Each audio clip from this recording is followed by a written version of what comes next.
Hello everyone. My name is Elise. Welcome to my channel. I hope you're all doing so good today.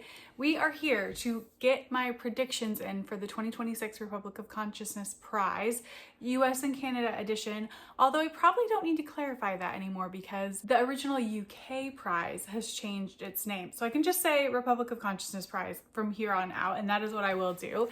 So I always do a predictions video for this prize. It is one of my favorite prizes, maybe my favorite one. And it is a prize that celebrates small independent publishers, which obviously I read a lot of on my channel, and I feel like it's just one of the more exciting experimental prizes out there because they're coming from small independent publishers, and it's always a good opportunity for me to get some new stuff on my radar and to read some things that have been hand selected by a panel of judges as things that are worth reading. So we're going to talk about my 10 predictions. Now, this is the first year where I am doing my predictions based off of the books that I know have been nominated, and I know that because Sarah from Eyes on Indie has done an amazing job this year of putting out a video for every book that's been nominated. She's a judge on the panel this year, so I will link her channel down below if you want to check out any of those and maybe go through and make some predictions yourself. So this will be a little bit different in that normally I make predictions from anything I think could be nominated. So there's a much bigger pool for me to pick from, but this year I'm going just based off of what I know has been submitted and actually has a shot. So we'll see if I can bump up my numbers. Normally I get one. I always predict one. So maybe this year I can predict a few because the pool again is much smaller. So I have broken them down into categories, loose categories for the most part, and we'll go over the ones that I'm predicting in chunks. Before we do that though, I just want to give some quick anecdotal thoughts on the books that were nominated this year. I feel like this year, in terms of clustering some similarities for everything that's been nominated so far, there's a lot of female-led stuff, and particularly these surrealist, dark female-led things, which is right up my street coincidentally. So I'm very happy to see that. There's also a lot around the themes of memory this year, grief and death. There's a lot around small communities and small town dynamics, and a lot of dysfunctional family dynamics. Those are maybe some of the biggest similarities that I'm seeing in a lot of the texts that have been nominated. We'll see what actually gets longlisted. I think part of some of the predictions that I've chosen are ones that I think might particularly stand out amongst the books that have been nominated. So I will point that out when we get there. But only other thing I want to note about the nominated titles is there were 45 submissions. So that's the pool that I'm working with for my predictions. And let's go ahead and dive into it. So first up, I'm going with what I feel is my safest prediction. I think this is as sure of a bet as I could imagine being on the long list, and that is The Remembered Soldier. This is by Anjet, Daanje, who is a Danish writer, and it's been translated by David McKay, who I think I have read a translation from before. I can't quite remember what it is. I've definitely said his name before on the channel. This is one of the books that has to do with memory as a theme, as you might imagine from the title, The Remembered Soldier. But this is in my first grouping of books that involve some type of psychiatric facility, of which there are many that have been submitted this year, and there are 3 that I have predicted will be on the long list. This is the first one. So The Remembered Soldier is taking place in 1922, and we're following Noon Merkham, who is a soldier in the Great War, and we're following him after his service, and he has amnesia. He cannot remember anything, and he's been placed in a psychiatric asylum because of this. So we get a bunch of women who start visiting the asylum to see if he is their long lost husband. There are many women who have lost someone in the war, and they're trying to see if they can identify him and claim him. And we get a woman who does come and say, that is my husband. So he goes home with her, and it's about him kind of relearning about himself through her eyes. And I think there is some tension on whether or not he can believe what she's saying, which rightfully rightfully so. But I think it also brings up this really interesting dynamic of what happens when your own sense of self is completely filtered through other people's perspective, because everyone's perspective of you is going to be inherently biased in some way. So I think this is just a fascinating premise. This is also one of the longest books that has been submitted this year, and I do think longer books have a little bit of an edge, in my opinion, when it comes to long lists, because the judges have to spend so much more time with that book. I think it gets more of an opportunity to make an impact. And then lastly, I think this might be longlisted because it was also longlisted, maybe shortlisted, I can't remember, for the National Book Award in translation this year. So it's been getting a lot of really good critical buzz. So this is probably my safest pick, I would say. So that is The Remembered Soldier. Next up, we have a book that I already own, and that is Benbecula by Graeme, McRae, Bennett. This is published by Biblioasis, and I was really surprised that this was the Biblioasis nomination this year. Happily surprised. I read Case Study and loved it, but this is a very short novella, I would call it. And the only thing I knew about this before purchasing it is this was commissioned as a part of a 6-book series. They're all companion novels, they're not linked in any way, and it's all different authors who are Scottish and are writing a retelling or a story inspired by Scottish lore and or history. So that's a little bit of why I was intrigued that this was the Biblioasis submission. But again, I love Graeme McRae Burnett's writing, and he is very critically acclaimed. His previous books have all been nominated for one prize or another, if not winning the prize. So I think he has a really good shot at being longlisted just for that alone. But this is another one of those books that has to do with a psychiatric facility. So this book is also historical. We start during the summer of 1857 in this book on the Scottish island of Benbecula. I'm not sure if we get all these different perspectives, but we start with Angus McPhee. He is starting to go mad, and his family is trying to take care of him at first, and eventually he gets put into an asylum. Then we cut to 5 years later, and we're following his brother. What's his brother's name? Malcolm, who goes back to live in the house where his brother's madness began. And I think it's bringing up a lot of family history for him. And this is one of the books that is dealing with small town dynamics. So I think there's a lot of stigma against his family because it's a really small town and everyone on the island remembers his brother and everything his brother did. It doesn't tell you in the blurb, but clearly his brother does something that reverberates through the community. So we get Malcolm grappling with that. And then I think there's also a mystery element to this, of which Graeme McRae Burnett writes crime novels, so there typically is some type of mystery element. The mystery element in this is Malcolm is also trying to look into the disappearance of his sister Mariana. So lots of things going on in this short little novella, but really excited to get to read this. I mean, I'm gonna read this no matter what because I own it, but really hoping this one gets longlisted and think there's a decent shot. So that is Benbecula. Then we have the last book that I'm predicting that also has some type of psychiatric asylum, and that is another book that I own. It is Iris and the Dead by Miranda Schreiber. This one is published by Book Hug Press, and immediately when I saw this got nominated, I knew it was going to be a book for me. It has been comped to Annie Ernaux, whom I love, so that already got me excited to read it. This book is also dealing with madness in some capacity. It's dealing with memory and how that is related to trauma. But this book has a really good short blurb on the back, so I'm going to read you that because I think it's very effective for getting a sense of what this book is going to be about. Weaving personal memory with magical realism and folklore, Iris and the Dead asks, what if you could look back and tell someone exactly how they changed the course of your life? Very interesting question. For our narrator, that someone is Iris, the counselor with whom she developed an unusual, almost violent bond. There are things she needs to tell Iris, some that she hid during the brief time that they knew each other, and some that she has learned since. She was missing her mind the autumn they spent together and has since regained it.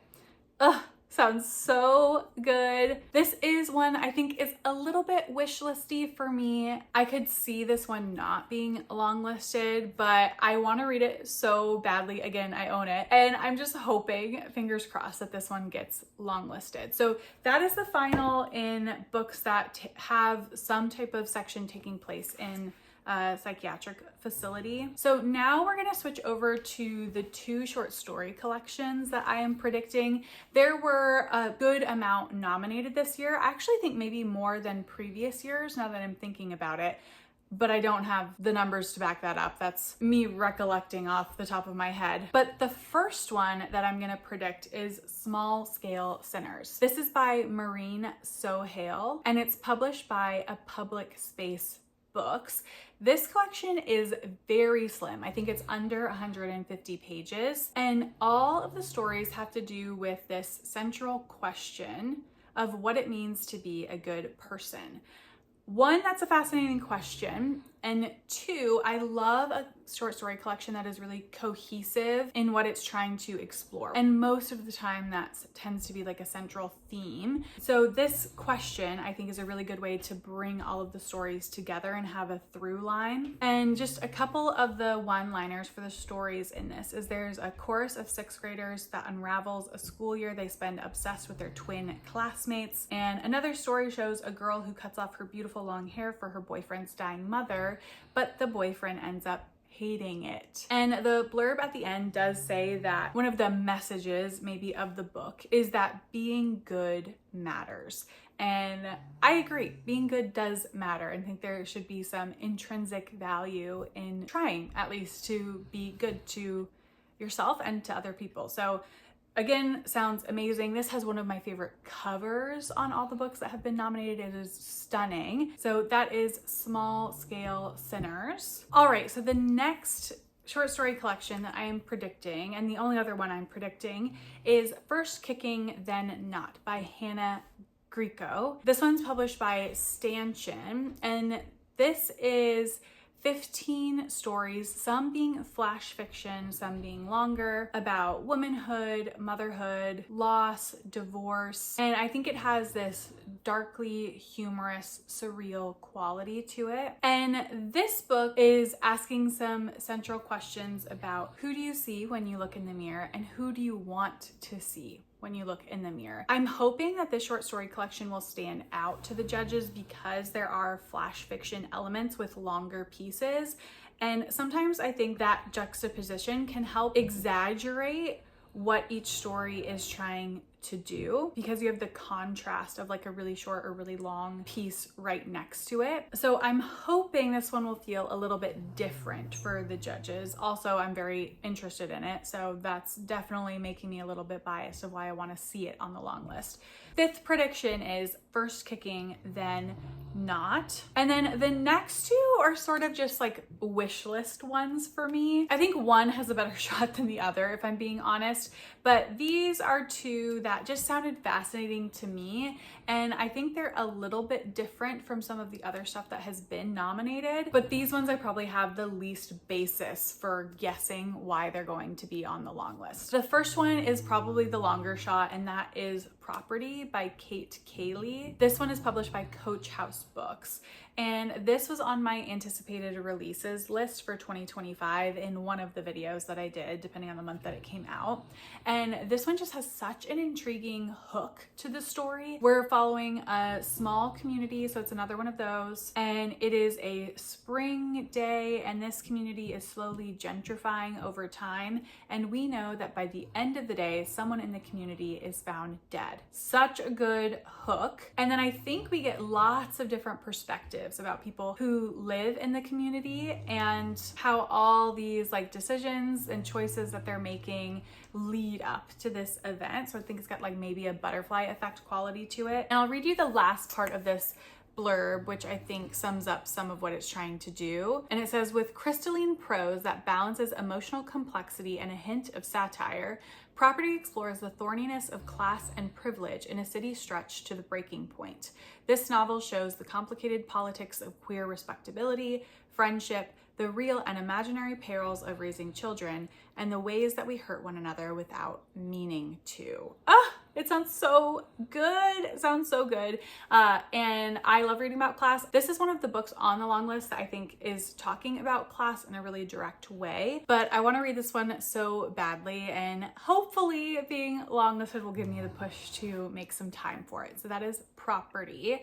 Next up on my wish list bits is All Trap No Bait. This is by Joseph Worthen, and it's published by Tortoise Books, which is a publisher I have not read from nor heard about before. This is a very current book amongst the ones that have been nominated. There's a lot of historical stuff. This one is set in the present day. It's set in 2020 to be specific. And again, I'm trying to go for a good mix because I don't think the judges will pick a lot of the same thing, but this one sounds so plotty and dark and weird, and I just love that. We're following Beverly, who is a chronically online girl who is very unhappy with her life. And one day she gets a chat sent to her that is from a demon. And this demon starts to blackmail her into doing tasks for it. And she does them. And I think these tasks kind of get her into increasingly deeper shit as the book goes on. But I think this book could be really relevant in addition to just having a really interesting plot. It's talking about internet culture, and I'm hoping that the unique premise will make this one stand out for the judges. So that is All Trap No Bait. Then we have kind of one that maybe stands alone. This one has a different form than a lot of the other books, and that is Bitter Creek, which is an epic poem by Teow Lim Go, and this one is being published by Tory House Books. This is an epic poem that is about the 1885 Rock Springs Massacre, which is not something that I knew about previously, and would be very interested to hear more about. This is an event in which a bunch of Chinese coal miners were brought in as strike breakers, and the white coal miners who were on strike end up murdering a bunch of them, which is absolutely horrific. And the author is trying to take this historical event that she feels like needs to be remembered and put it back into people's consciousness. Again, I think because the form of this one is different, it might stand out. It's tied to a real historical event, I think adds to the significance of the book. So I think as long as the writing is beautiful, which I have no reason to suspect it's not going to be, I think this is a pretty solid choice for something that might show up on the list. So that is Bitter Creek. And now we have the last two, which this category is specifically, what do I think Sarah is going to like? And what might she want to champion as they're deciding the long list? Now, this is really more for funsies for me, because while I think I know Sarah's taste a little bit because I've been watching her channel for so long, I could definitely be wrong. So we'll see how it goes. But these are two that I just imagine she's going to love. They also sound really interesting to me. And if I'm trying to go off what I think the judges will pick, these are my two best guesses. So the first one, we have The Endless Week. This is by Laura Vazquez, and it's translated by Alex Niemi, published by Dorothy, a publishing project. Now, I knew if I was gonna pick a book that Sarah was going to love, it was going to be the Dorothy selection. Sarah loves this publisher. It's definitely one of her favorites, if not her favorite. And she has been pushing that Dorothy agenda for so long on her channel, and I'm here for it. So this one is exploring themes of violence, trauma, and the absurdity of the internet age. And we're following a family, but I believe we're following like multiple people in the family. I don't know if we're getting all different like first person POVs or what, but we have Salim, who is a young poet, and Sarah, who both rarely leave home except for virtually. I think this is bringing in some of the internet themes. We have their father, who is falling apart, and we have their grandmother, who is dying. Salim and Sarah go out on a search to find their mother in order to help save their grandmother. They take along their best friend Jonathan, and I think it's their like entry back in into the real world. I do think the internet has changed the way that we connect with each other, and that's not a hot take. I think most people would say that. I will be interested to see how this book explores that. Again, another book that I feel like is very relevant to now, and I do think Sarah will like this one. Because of the publisher, first and foremost, it seems like her tastes just really align with Dorothea Publishing Project.